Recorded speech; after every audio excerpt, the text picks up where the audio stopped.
experience playing baseball. And this experience ultimately shaped the book that he brings us here today. And really what impresses me is the detail and the research that went into creating this book, and also the great questions that Simon brings to the surface about these spiritual connections in sports, and even those rituals that we witness when we watch players on the field after a victory. Simon is here to tell us more about this great book and what he discovered along the way. Please join me in giving a warm welcome to Simon.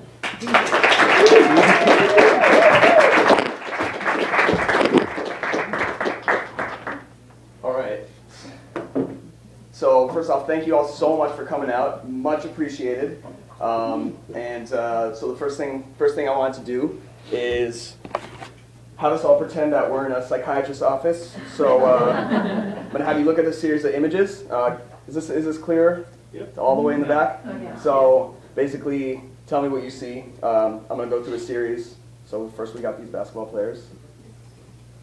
Yeah. Okay. We got football players. We know our sports. Informed audience. Got whoever this football player is. Might recognize this one. One of our rivals. All right. So any thoughts? What's the first thing that comes to mind? Anything that makes you feel? Whatever. They're all praying. They are all praying. So what are they doing praying? They're athletes. What does that have to do with? What does one have to do with the other? So, any other thoughts before I move on? Okay. So, as a kid growing up, I was absolutely insane, fanatic about sports. So, and I kept seeing stuff like that, people pointing to the sky, and I thought, what are they pointing at? So once I figured out what exactly they were pointing at, then I started to wonder, okay, why athletes? Why are athletes so much more religious than it seems like anybody else from any other walk of life? I knew that everyone around me, myself included, did not seem that religious. You never see like a real estate agent close a deal on a home and just get down on his knees. No, it's not accepted in society. But in sports, it seems like it's not just accepted; it's kind of encouraged to be a man or woman of faith. So when I hit the point in my life where I wanted to kind of look further into it, I vowed to research it if I ever had the time, and that time came when I went through a little jobless period, which many people did. I'll have you know, in 2011, 2012. So although it's not the most fun time in the world, I was true to my vow. I investigated this phenomenon, and then and ended up getting a job like 9 months after the jobless period, but finished it up in about 2.5 years. So anyhow, I'm now gonna read a little excerpt from the very beginning, mostly so that you don't have to read it yourself and skip ahead. All right, so here goes. Early on in my senior season of high school baseball in 2004, I played a game that I'd like to forget. Perhaps overly excited to start in the first game of the season, I dropped a routine fly ball. When I managed to catch the next routine fly ball, barely, to end the inning, I furiously fired the ball back towards the infield, nearly decapitating an innocent base runner jogging back to his dugout. Later, I compounded my earlier error by failing to check my coach's sign for a bunt. These mistakes led to my benching, and I would not start another game that year until the last game of the season, the ceremonial senior game. Before the season began, I had been fully convinced that I could be not just a good ball player, but that I could someday play professionally. My hopes and dreams of becoming a superstar athlete died after that first fateful game of the season. Many people, don't feel that. Many people in my position might give external reasons for their mistakes. For instance, they might attribute the drop fly ball to swirling winds or a blinding sun, or they might think that perhaps the confusing nature of the coach's signals from the third base box had led to the missed sign. I, on the other hand, gave myself no such benefit of the doubt. To me, these mistakes were confirmation of my failings as an athlete and as a human being. If I couldn't ultimately play in the big leagues for my beloved Giants, I had failed my family, my friends, myself, and my dog. Top athletes, coaches, and sports psychologists alike know that such a self-critical attitude strikes a death knell to any successful sports career. Flash forward 6 years. After a long absence from baseball, I picked up the sport again in the summer of 2010 and promptly led my league in hitting in my first season. Granted, the league in which I participated was a casual B-level league in Montreal, Quebec, Canada, not exactly a hotbed of baseball talent. Our team was named the Beers after the team featured in the profound spoof comedy Basketball. Our pregame chant, also from Basketball, went thusly: chug, chug, chug, chug, repeat. Despite this relatively informal atmosphere, we were competitive and did keep statistics. So when a teammate told me that my name was atop the hitting leaderboard, my first thought was that there must have been a typo. My next response was to point out that although we did not keep track of such stats, I'm pretty sure I also led the league in fielding errors, and that those errors probably negated any benefit to our team that my hits gave us. Regardless, my sudden ability to hit the ball during competitive games was significant. I seemed to play the game armed with a different and much more constructive outlook than I had during my high school years. I played for the Beers absent the belief that my whole life was riding on every pitch.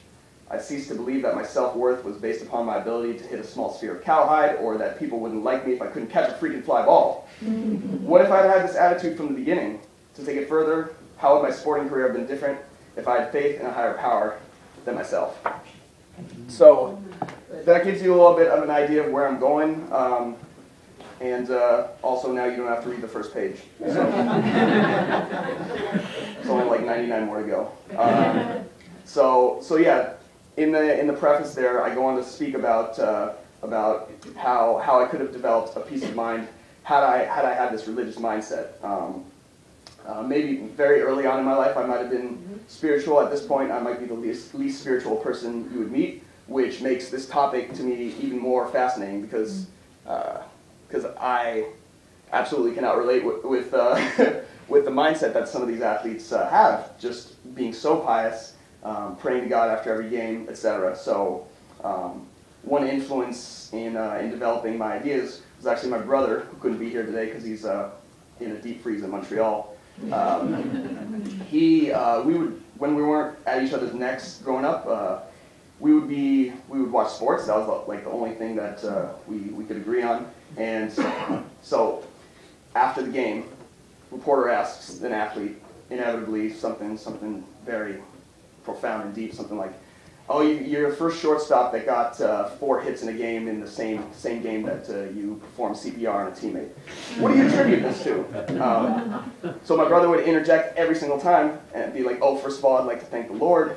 And it seemed like every single time the athlete would say that exact same thing. So I was just like, what?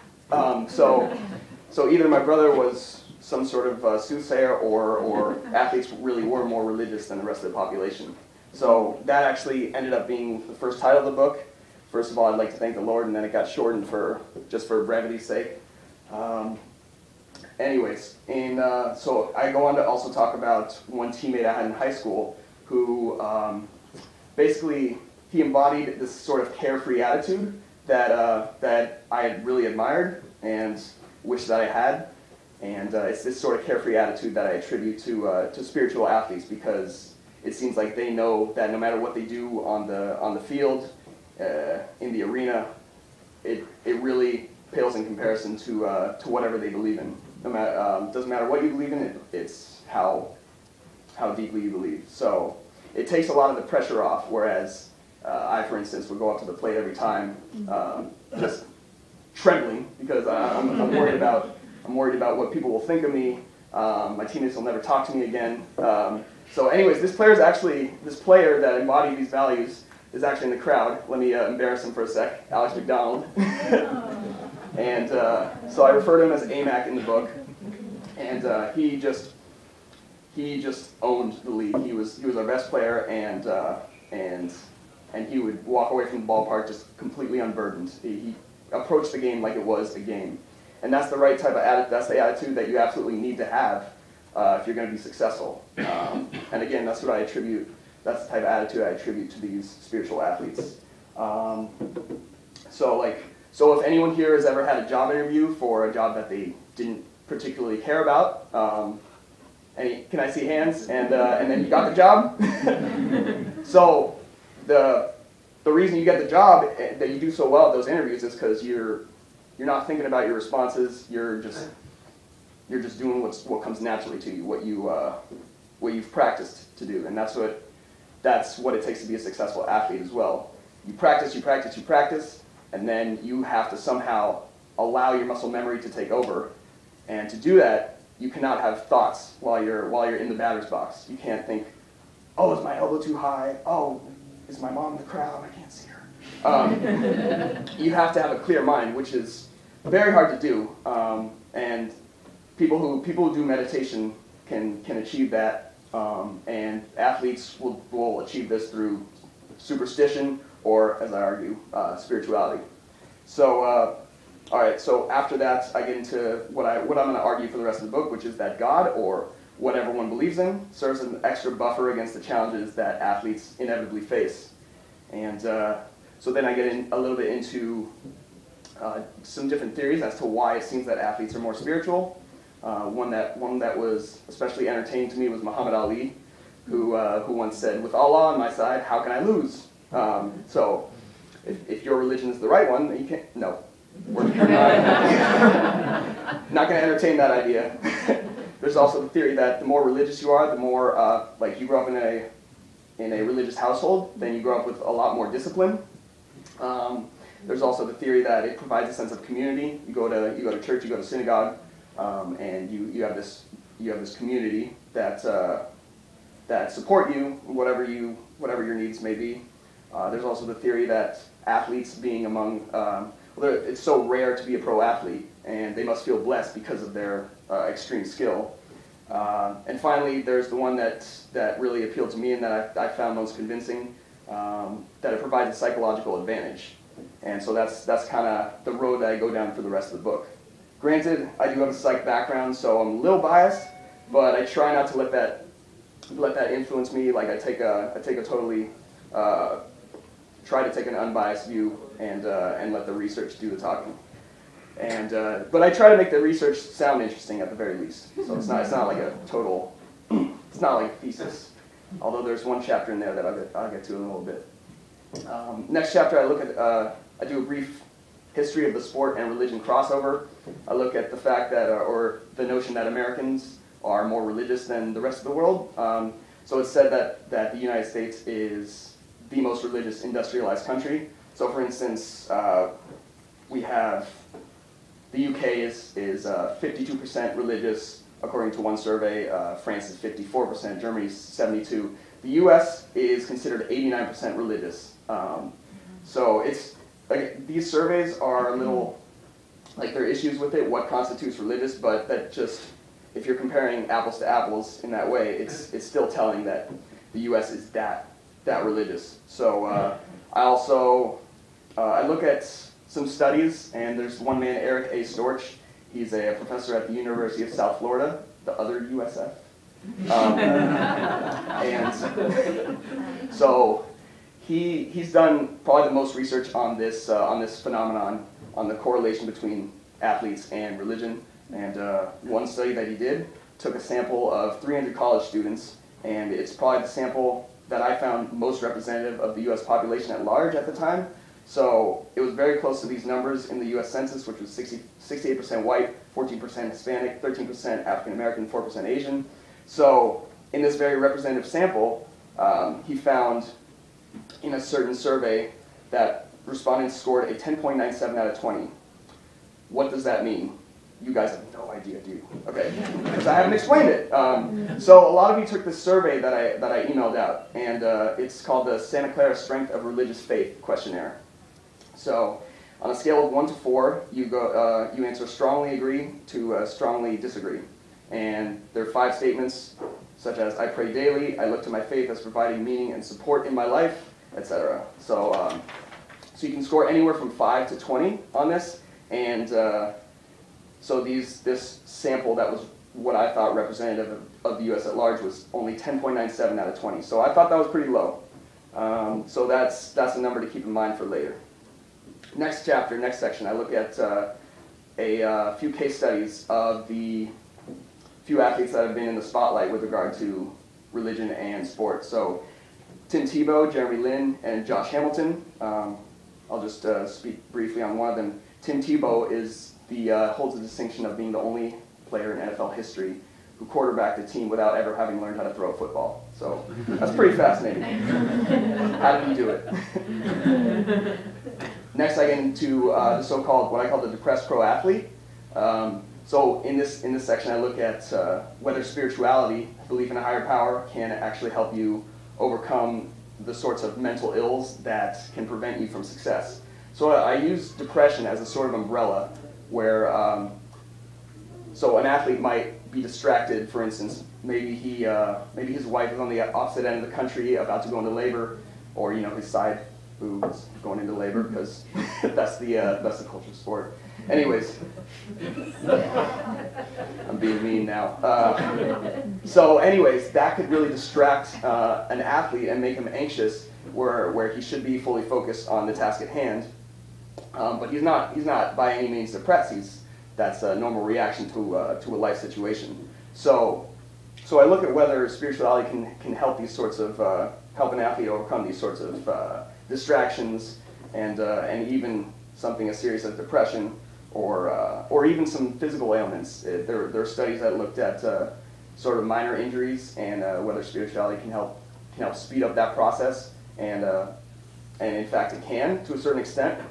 And it's very important as an athlete that you remain non-injury prone, because once you get that label, you're kind of done. Okay, so next section, I speak about the race card. Ooh, controversy. So it's a pretty well-known fact that black athletes dominate the NBA. In basketball, something like 78-79% of the players are black. It's getting, as more Europeans come into the league, that number's getting lower, but it's still highly dominated by African-American athletes. NFL is something like 65% black, and baseball is about on par with the population of the U.S. at large, about 9%, and then we have hockey, which is our outlier, at 4.6%. So that I get into. I give a theory as to why hockey is such a sport dominated by people of European descent. But for this chapter, I'm focusing on mostly black Americans. So I found in one New York Times article, less than 0.5% of black Americans consider themselves atheists. So if you can imagine being that 0.5%, you're not going to be very accepted by your peers. So that's a tough position to be in. It's basically a given. If you grow up African American in this country, you're going to believe in God, or else. There's one person who was quoted as saying, "To be black and atheist in a lot of circles is to not be black." So, anyways, I also I look into so the reason I was looking into black atheists is because a lot of people came up to me when they heard what I was writing about and were like, "Oh, did you look into like black athletes and how they tend to be so religious and so closely tied to the church?" And I think that explains some of this phenomenon of athletes being so religious, but I still think that the white athletes that we see are far more religious than the rest of the population.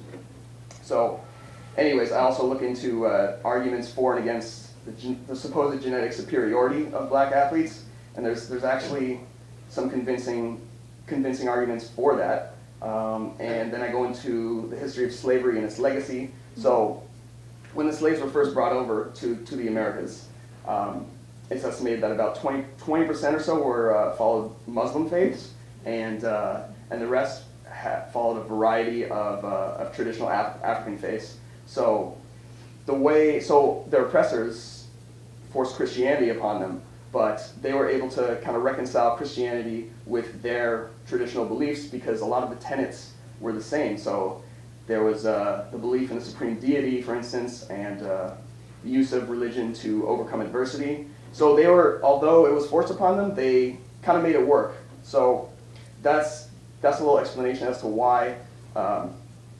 religion is, why the black community is so closely tied to religion. I take us through from the time of slavery all the way up to the present, very briefly. And then I end the chapter by saying, but white athletes still seem more religious than the rest. So let's see. Next chapter, I look at research. So it's basically a research paper, that chapter. So bottom line is, the more committed and serious the athlete is, the more likely he or she is to be religious. Now you don't have to read it. Next chapter. I look at, this is when I do my own research, and it's not the most scientific of studies. What I did was, I looked at every sport, so baseball, football, basketball, hockey, soccer, cricket. Cricket is actually the #2 most popular sport in the world, so I had to look at that, as well as golf and tennis. So I looked at all those sports. I looked at the top athletes from each sport at the time, 2011, 2012, and looked at, what I did was I jumped into the internet and I poured through everything that these athletes said in interviews, looked at their Twitter accounts, looked at their actions on the field, looked at jewelry, tattoos, anything that could be what I call an indicator of faith. So if they used the word pray, if they referred to Jesus, the Lord, if they said something about blessing, belief, God, faith, any of those words in the right context, and that I considered an indicator of faith. If I found nothing, then they were deemed to be a non-spiritual athlete. Although it should be noted that these athletes may still have been religious, they just weren't outspoken about it. So this is pretty much the most I could get out of athletes, because I'm not going to get interviews from the top 10 basketball players. It's just not going to happen. So, all right. What I found in this not so scientific study was that the NFL turned out to be the most religious, followed by the NBA, followed by, very surprisingly, by soccer. I was pretty shocked by those results, because I looked at the Premier League, which is a league in the UK, and the UK, as I mentioned before, 52% religious. So about a third of the Premier League soccer is from the UK, and even some of those athletes were deemed to be religious. So I thought that was pretty surprising, and it's kind of an indicator that religion in sport is not just restricted to the United States. Next, I look at atheist athletes, and just as well as Jewish athletes, they're very rare, but they do exist. So we have Rafael Nadal, famous tennis player. We have Ted Williams, greatest hitter of all time, according to Ted Williams. We have he was a little full of himself, but he was great. We have the steroidal Lance Armstrong, but he was competing against a lot of other steroidal cyclists, so he shouldn't be discounted just because of that. Annika Sorenstam, famous LPGA golfer. Pat Tillman, who was a former NFL player, went into the Army and ended up dying by friendly fire. Robert Smith, former NFL player. Those are pretty much, that's the most prominent athletes that I found that voiced their belief in nothing. So I think, my theory anyway, is that it's very rare to find an atheist athlete, because the risk of coming out, so to speak, as an atheist athlete is high. You'll lose out on a slew of endorsement opportunities, because companies just don't necessarily want to take that risk of taking on an athlete who says, I don't believe in God, because half the country will get offended if you say that and won't buy your product. So, and I kind of equate it to coming out as a gay athlete. We're starting to see, we've had a couple of prominent examples recently, and so the tide is starting to turn, I think, with both gay athletes and atheist athletes. It's starting to be more accepted, but there's still a long way to go. The most interesting example of an atheist athlete I found was a former Olympic champion, gold medal winner, triple jumper named Jonathan Edwards. So I actually got to speak, at least type with this man, Jonathan Edwards, and he was interesting because he was a very pious individual during his playing career. Was always praying before meets, was always thanking God in post-game interviews. In retirement, he became an outright atheist, and so I spoke to him about what he thought about why that is. So he attributed the fact that he was religious and successful to he actually called it a lucky charm. So kind of equated it to superstition, and both kind of come from a need for safety as well as comfort in a world of uncertainty. So I make that connection between superstition and spirituality, and that's one of my ultimate arguments. So you see, if anyone remembers Nomar Garcia-Parra, talk about him in my book. He's a baseball player, former baseball player, who every time he stepped up to the plate, like flipped his batting gloves 1,000 times, and had this little routine where he's kicking up his shoes and everything. He had to do this every time.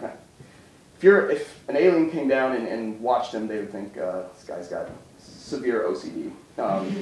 If aliens knew what OCD was, anyways. But he did this because that's how he got his mind right. That's how he achieved this sort of peace of mind, this sort of this clear head, so that he could let his muscle memory take over. All right, so in the next section, I go over religion in other walks of life. So here I'm investigating whether all this research I had just done was worth it. Is it just athletes, or is it people in other walks of life as well who are just as religious? So it was kind of a mixed bag. So I was able to continue my project. When it came to scientists, for instance, it was like 99% atheist. James Watson, who helped discover the double helix DNA, said, "I don't have a single scientist colleague who is religious. I know one person who is, and I don't understand him at all." And he said, "We have different brains." So that's a little telling. But Steve Jobs, he dabbled in spirituality a little bit, but ultimately he was agnostic. The Beatles considered themselves agnostic. We have, and then there's a split in the music industry. So you see things like country music, rap, hip hop, soul. Almost all of them tend to be believers. Then you got rap. I invented a new genre. Cool. You got rock, metal, punk. You almost never see spirituality in those realms, with the exception of Christian rock, obviously. I also found unconventional belief systems in some of our earliest influencers. Time magazine had an issue with 20 most influential Americans. So at least 8 of them had what I would call unconventional belief systems. 4 of them were thought to follow deism, which is pretty close to agnosticism, in my opinion. Deism is where you believe that a creator created the universe, but that he or she rarely, if ever, intervenes. So George Washington, Thomas Jefferson, Abe Lincoln, and Thomas Edison were all thought to be deists. And so I thought that this whole looking at other fields, it's a very mixed bag, but that ultimately athletes do seem to be much more religious than the rest of the population, especially the most successful at their craft. Finally, I get to my exclusive interviews. Yeah, I won't say anything because it's in the book. You can read it. No. So for this, I actually didn't expect to get any sort of athlete interviews because they're very hard to get a hold of, and I had already given up on that notion before starting this project. But then, good buddy of mine, Arthur, who I'm gonna embarrass, he suggested that I get a Twitter account, and I'm like, no, I'm not doing that. I'm not about that life. Then, but I thought about it some more, and I'm like, what the hell? I'll give it a shot. And the first person that I contacted was actually someone he suggested, Chris Cluey, and he responded. He's a former punter in the NFL, very outspoken, and he ended up being one of only 2 atheists/agnostics that I spoke to, and I spoke to 34 total athletes. So there were only 2, and he was one of them. Other than that, no, it's notable. Jerry Stackhouse, former NBA player, said that he, and this guy played 17 or 18 years in the NBA, that he can count on his hands the number of guys he's played with that couldn't recite the Lord's Prayer. And he played with what I estimate to be about 128 players. So you can imagine how overwhelming that culture of religion is in the NBA. Drew Henson, former Michigan star, he's an interesting case because he played both pro basketball. Sorry, that's the one he didn't play. He played pro baseball and pro football. He said that 80 to 90% of NFL players believed in God, 67% for baseball, and he attributed that difference to the need for safety in such a violent sport in the like football. You could get one shot to the head and you're paralyzed for the rest of your life. So it kind of attracts that need to believe that someone has your back. We also had a couple WNBA players, Misty Mims and Jasmine Thomas, and they echoed what a lot of other respondents said, which is that players don't necessarily practice what they preach. So every athlete most athletes will thank God in the post-game interview, will cross themselves, but then they don't necessarily embody the values, the tenets that the religion preaches, and they don't necessarily attend the team chapel meetings. One athlete, David Ardsma, he was actually a draft pick of the Giants, first round. He's a Zen Buddhist, so that was interesting to me because it seemed like it's overwhelmingly Christian and Catholic in all the sports leagues. And here's this person of European descent who practices Zen Buddhism to get his mind quiet for competition.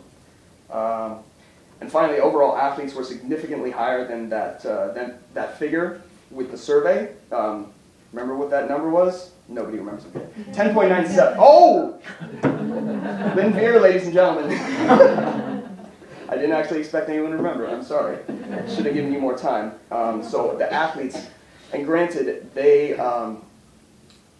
sample may not be representative because I'm basically contacting the athletes saying I'm writing a book on faith and religion, not faith and religion, faith and sport, and so that's going to attract the religious population a lot more than the atheist population. But it's still pretty significant that their responses were so much higher than the American population at large. Finally, I get to my conclusion, which is that, should I say my conclusion? Faith, much like superstition, is a cognitive tool that many team athletes use to overcome adversity. And I say team athletes because a lot of the, golf and tennis in my research had a lot fewer religious mentions. And I think team athletes, it fits with the whole religious mentality. So I get into that also previously. And that it's not what you believe in, it's how faithfully you believe. And now I'll end with this, my favorite New Yorker cartoon of all time. So here's this reporter interviewing this meathead football player, and probably asking, well, what do you think about your performance? And the athlete responds, well, first I'd like to blame the Lord for causing us to lose today. Because they always thank the Lord, they never blame the Lord, which is great. So anyways, that's it for me speaking. I will give your ears a rest, and now I will open it up to questions.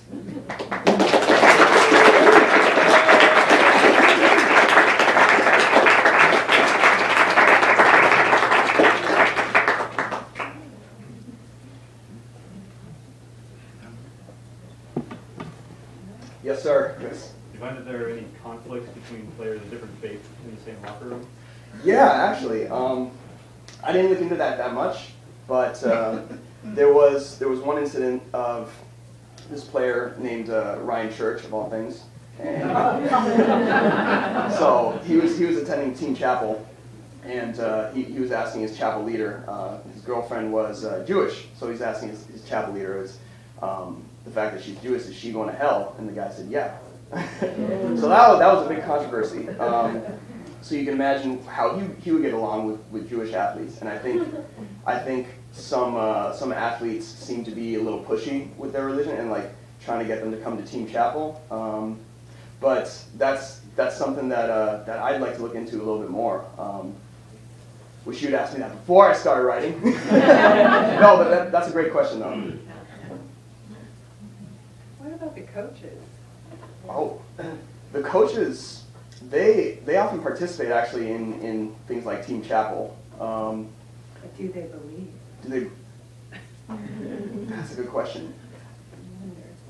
I think most coaches they've either had some experience playing at the lower ranks or even professional ranks. I'd have to look at the numbers of how many coaches were once professional athletes, but I would suspect that coaches are just about as religious as the players themselves. But again, something else to look into. Good question. Stumped me. Yes. Could you give that number again, please, of the United States population believing in being religious? Okay, so this was Because my question will follow. okay, so this was a survey called the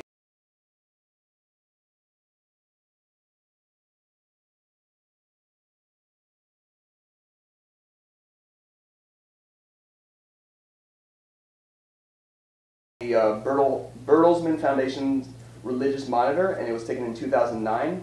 So 89% of the U.S. was deemed to be religious. All right, so my question is, and this is just me, explained to me, but I go to a lot of sports, I play sports, I watch sports, I mean, I'm worse than a man. But We're as good as men. Not worse than men. But, no, as far as watching things of interest. So why, when I'm watching these post-game interviews, and I hear the first thing, it's like, oh, I'd like to thank God, I just go, oh, come on. If so many of the U.S. people are into this religion, I wonder how many people are watching them going, really? So if you can... Yeah, I'm just part of the 13%. 11%. 11%. Yeah. And I count myself among them. Thank you. But yeah, so part of me thought that, like, and I thought that way for a long time until I started researching this book and kind of getting to understand where these athletes are coming from. And so yeah, Tim Tebow, he drew a lot of just groans from half the U.S. population, but then he was kind of the poster boy to the other half. But the fact is, there's so many different geographical pockets in the U.S. And from one place to another, it's just so different. So here, Northern California, it's probably one of the most secular places in the world. I spent the last 5 years in New York, the last 2 in the Bronx, and so this was a couple of years ago, and one of my colleagues that was Latino, he was talking to some of us and inviting us all to his house in upstate New York, and he was basically saying anyone's invited, and then he said, if you believe in God, then you're welcome at my home. So this guy had probably never met anyone who admitted that he didn't believe in God. So it's a very non-negotiable part of the culture in many parts of the world, many parts of this country, and it's so surprising because growing up till I was 18, I never met anyone who ever mentioned God in like a non-ironic manner. So that, like, basically doing this research, I no longer groan when I hear athletes say that because I know where they're coming from, and although I don't embody those values, it's part of what made them successful in my humble opinion. Thank you. You're welcome. Thank you for the question. You go, Lauren. Oh, I'm curious to know if you found trends as to where athletes were from and how religious they were. Did you see that there was a correlation between that as well? Yeah, actually. So that was that was kind of why I looked at sports like soccer and cricket, because cricket's dominated by South Asian countries and Australia, South Africa. So these are different parts of the world, and I wanted to kind of compare the religiousness of U.S. athletes vis-a-vis foreign athletes, because it seems like it's not just a U.S. phenomenon. It's all athletes everywhere. So I found that even though like the UK and other European countries are not nearly as religious as the U.S., the athletes actually, the top athletes anyway, they ended up being just as religious as the most religious leagues in the U.S. All except hockey and except individual sports, golf and tennis. So yeah, does that answer? Okay. Yes. In these people that you talked with, did you talk to any athletes who were parts of teams where the coach or the team you had to pray, or you had to get down before the game or afterwards? No, nobody reported anything like that. I'm curious, have you ever heard of a coach kind of forcing his players to do that? Well, I did hear of one. Oh. The high school coach. Oh, wow. A long time ago. But sometimes you certainly see after a football game that half the team will go out and Right. and the other half won't. Yeah. Yeah, so it seems to me like it's an optional thing, but it's highly encouraged, and maybe even coaches might encourage it. So it's a lot of pressures on you, I think, to kind of conform to the norms of sport. So you might even, if you become a professional athlete, you might actually end up becoming more religious because you're just around that culture all the time. That's in my opinion. Yeah. So, I mean, do you know anything about giving patterns amongst these athletes? I mean, these athletes are, as a group, some of the richest people on the planet. And year in and year out making many, many millions of dollars. Do you know, do they give, I know there are foundations set up to shelter money from taxes and other things, but how about giving to their churches, or giving to their synagogues, or giving to their house of worship? Do you know whether they back up their beliefs by being generous? I did not look at that side of the research. That'd be very interesting to look into. I do know that as you said, like a lot of these athletes, they do funnel hundreds of thousands of dollars into these organizations for tax purposes. But I'd like to think that a lot of them actually, that they're kind-hearted, and they also don't want to be seen by the public as miserly with their millions of dollars. But yeah. Unfortunately, I did not look at that side of the picture.